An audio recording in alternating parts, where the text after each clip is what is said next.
Auzubillahimineşşeytanirracim. Bismillahirrahmanirrahim. Urmattуу momун musulmandar, бүгүн мен сиздер менен орозого ниет кылуу деген темада сүйлөшкүм келип атат. Ар бир ибадаттын дурус болушу үчүн ислам дини боюнча биз ниет кылышыбыз керек. Иннамал а'мали биннияти. Амалдардын баардыгы ниеттерге жараша болот деген хадис бар. Бул хадистердин биринчиси болуп эсептелинет. Демек, орозо да дурус болушу үчүн ниет кылуу бардык мусулмандарга керек.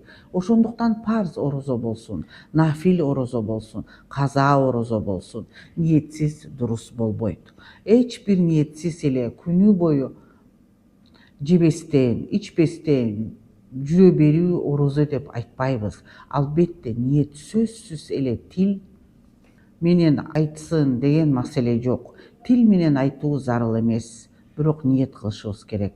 Саарлыкта туруу, саарлык кылуу да ниет кылганга барабар болот, урматтуу момун мусулмандар. Бирок тил менен да айтып, ниет кылып койсо өтө жакшы болот. Урматтуу момун мусулмандар, ниеттерибизди түздөйлү. Ниет кылган орозоңуздар кабыл болсун. Аллахым эки дүйнөдөн бактылуу кылып, ар-райян эшигинен киргенге насип этсин. Саламу алейкум ва рахматуллахи ва баракатух.